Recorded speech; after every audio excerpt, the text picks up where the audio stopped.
Sir, ഈ മുഖ്യ തെരഞ്ഞെടുപ്പ് കമ്മീഷണറെ ഇംപീച്ച് ചെയ്യാനുള്ള നീക്കവുമായിട്ട് ഇന്ത്യ മുന്നണി, പ്രതിപക്ഷ മുന്നണി മുന്നോട്ട് പോവുകയാണ്. കഴിഞ്ഞ ദിവസം അവർ യോഗം ചേർന്ന് ഇക്കാര്യത്തിൽ പോരാട്ടം കടുപ്പിക്കണം എന്ന് തീരുമാനമെടുത്തിരിക്കുകയാണ്. അങ്ങനെ ഇന്ത്യ മുന്നണി വിചാരിച്ചാൽ ഈ മുഖ്യ തെരഞ്ഞെടുപ്പ് കമ്മീഷണറെ ഇംപീച്ച് ചെയ്യാൻ സാധിക്കും. അദ്ദേഹത്തിനെതിരെ പരാതിപ്പെടാം, പരാതിയുമായിട്ട് ഒരുപക്ഷെ സുപ്രീം കോടതിയിലേക്കൊക്കെ പോകാം. പക്ഷെ എങ്കിലും ഈ ഭരണഘടനാ സ്ഥാപനമാണ് തെരഞ്ഞെടുപ്പ് കമ്മീഷൻ.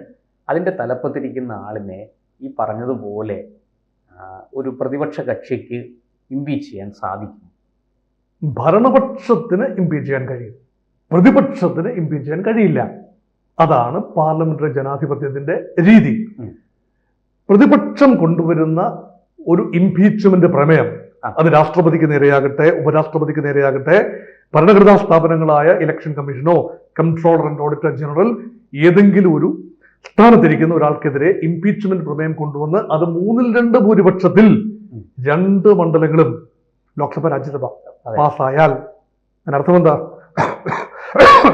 ഗവൺമെന്റിന് ഭരണപക്ഷത്തിന്റെ ഭൂരിപക്ഷം നഷ്ടപ്പെട്ടു. 2/3 വേണ്ട, കേവല ഭൂരിപക്ഷത്തിൽ ലോക്സഭയിൽ പ്രതിപക്ഷം കൊണ്ടുവരുന്ന ഏതെങ്കിലും ഒരു ബില്ല് പാസ്സായാൽ അതിനർത്ഥം അടുത്ത നിമിഷം പ്രധാനമന്ത്രി രാജിവെക്കേണ്ടി വരും.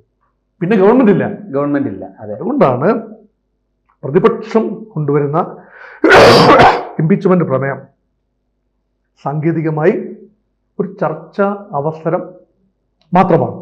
ഏതെങ്കിലും കാരണവശാൽ പ്രതിപക്ഷം കൊണ്ടുവരുന്ന ഒരു ബില്ല്, ഒരു പ്രമേയം, അവിശ്വാസ പ്രമേയം ആയിക്കൊള്ളട്ടെ, സാധാരണ ബില്ലായിക്കൊള്ളട്ടെ, ഇംപീച്ച്മെന്റ് പ്രമേയം ആയിക്കൊള്ളട്ടെ, കേവല ഭൂരിപക്ഷത്തിലെങ്കിലും പാസ്സായാൽ അതിനർത്ഥം ഭരണപക്ഷത്തിന് ഭൂരിപക്ഷം നഷ്ടപ്പെട്ടു, അവർ പരാജയപ്പെട്ടു എന്നാണ്.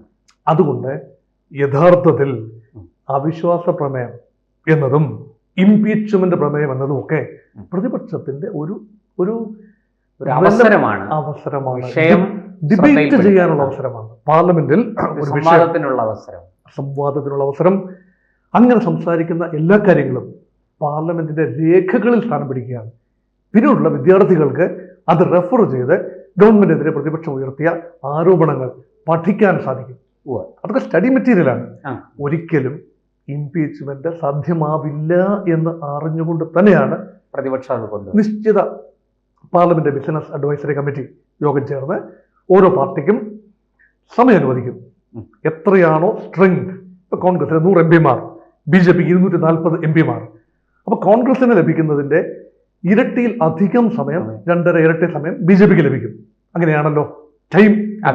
ആ സമയം വേണമെങ്കിൽ ആ മുഴുവൻ സമയവും രാഹുൽ ഗാന്ധിക്ക് മാത്രം എടുക്കാം. രാഹുൽ ഗാന്ധി പ്രധാനമായും സംസാരിച്ചിട്ട് വേണമെങ്കിൽ ചെറിയ 5-5 മിനിറ്റ് മറ്റു ചെറിയ ചിഹ്നന്മാർക്ക് കൊടുക്കാൻ സാധിക്കും. അതുകൊണ്ട് ആരാണ് ഓരോ പാർട്ടിക്ക് വേണ്ടി സംസാരിക്കുന്നത് എന്ന്. NK പ്രേമചന്ദ്രൻ ഏക അംഗ പാർട്ടിയാണ്, അല്ലെ RSP. പക്ഷെ RSPക്ക് കിട്ടാവുന്ന സമയം ഒരു നാനോ സെക്കൻഡ് മാത്രമാണ്. പക്ഷേ ഏതാനും മിനിറ്റുകളാണ്. NK പ്രേമചന്ദ്രൻ ഒരുപക്ഷെ അദ്ദേഹം നന്നായി സംസാരിക്കുന്നത് കൊണ്ട് കൂടുതൽ സമയം കൊടുത്തേക്കാം. അത് മുന്നണിയിൽ തീരുമാനിച്ചാൽ മതി. അപ്പൊ ഇവിടെ ഭരണപക്ഷത്തെ തുറന്നു കാട്ടാൻ ഭരണഘടനാ സ്ഥാപനങ്ങൾ ഹൈജാക്ക് ചെയ്യപ്പെടുന്നു. ഇലക്ഷൻ കമ്മീഷൻ ഉൾപ്പെടെയുള്ള ഭരണഘടനാ സ്ഥാപനങ്ങൾ ഹൈജാക്ക് ചെയ്യപ്പെടുന്നു എന്ന ഒരു ചിന്ത ജനങ്ങളിലേക്ക്, ലോകത്തിലേക്ക്, മറ്റ് രാജ്യങ്ങളും ഈ ഡിബേറ്റ് ശ്രദ്ധിക്കുകയാണ്.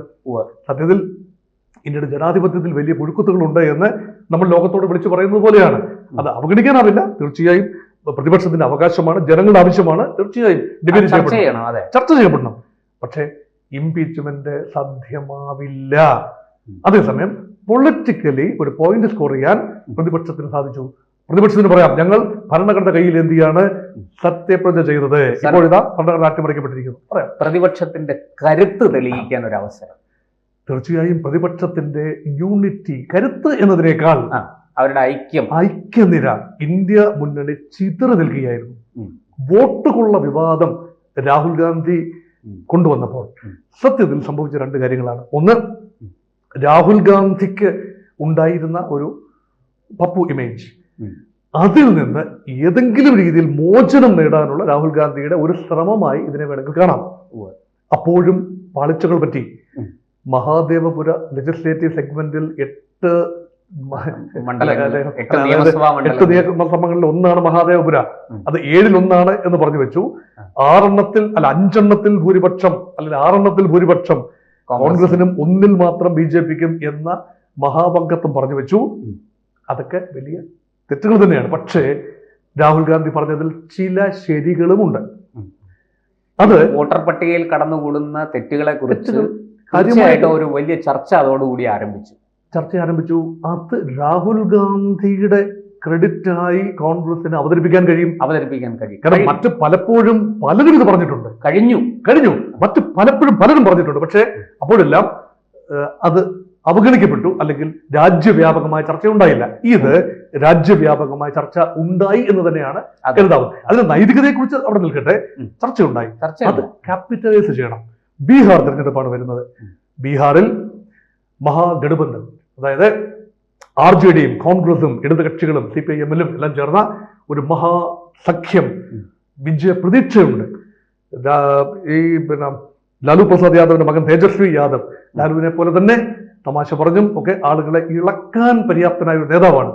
രാഹുൽ ഗാന്ധിയും അദ്ദേഹത്തിന് ചില മേഖലകൾ കോൺഗ്രസിനും ബീഹാറിൽ സ്വാധീനമുണ്ട്. സസ്റാം പോലെയുള്ള ജഗ്ജീവൻ റാമിന്റെ മണ്ഡലമായിരുന്നു. സസ്റാം പോലെയുള്ള മേഖലകളിൽ കോൺഗ്രസിന് വേരുകളുണ്ട്. ഇതെല്ലാം ഒന്ന് ഉദ്ദീപിപ്പിച്ചെടുക്കാനുള്ള ഒരു ശ്രമം. അതുകൊണ്ട് aim is Bihar election for the time being. അതിനുശേഷം ഈ ലൈവായിട്ട് ഇത് നിലനിർത്താൻ കഴിഞ്ഞാൽ ഇനിയുള്ള തിരഞ്ഞെടുപ്പുകളിലും പ്രയോജനമുണ്ട്. ഏതെങ്കിലും രീതിയിൽ ഇനി വോട്ടർ പട്ടികയിൽ പേര് ചേർക്കുമ്പോൾ കൂടുതൽ ജാഗ്രതയോടുകൂടി പ്രവർത്തിക്കാൻ കോൺഗ്രസ് പ്രവർത്തകർക്ക് തന്നെ കഴിയും. കോൺഗ്രസ് പ്രവർത്തകർക്കും തെരഞ്ഞെടുപ്പ് കമ്മീഷനും BJPക്കും ഉൾപ്പെടെയുള്ളവർക്ക് ഇത് അങ്ങിപ്പോ പറഞ്ഞതുപോലെ വളരെ സൂക്ഷ്മമായി ജാഗ്രതയോടുകൂടി ഈ കാര്യത്തിൽ പെരുമാറാൻ ഇനി സാധിക്കും എന്നുള്ളത്. ഇനി ഒരിക്കൽ കൂടി ഈ ആരോപണം ഉണ്ടാവില്ല എന്നൊക്കെ ഇപ്പോൾ പറയാൻ സാധിക്കും. കാരണം എന്തുകൊണ്ടാണ്? ഇനിയിപ്പോൾ ആരോപണത്തിന് പ്രസക്തിയില്ല. ഇവിടെ കരട് വോട്ടർ പട്ടിക വെളിയിൽ വന്നു കഴിഞ്ഞാൽ ഓരോ പാർട്ടിയുടെയും കോൺഗ്രസിന്റെയും BJPയുടെയും ഒക്കെ ചുമതലയാണ് അതിൽ അപാകതകൾ ഉണ്ട് എങ്കിൽ കണ്ടെത്തുക. അത് കണ്ടെത്താനാകുന്നില്ലെങ്കിൽ തുടർച്ചയായി തിരഞ്ഞെടുപ്പ് പരാജയത്തിന് ശേഷം ഇത് വിളിച്ചു പറഞ്ഞിട്ട് എന്താണ് കാര്യം?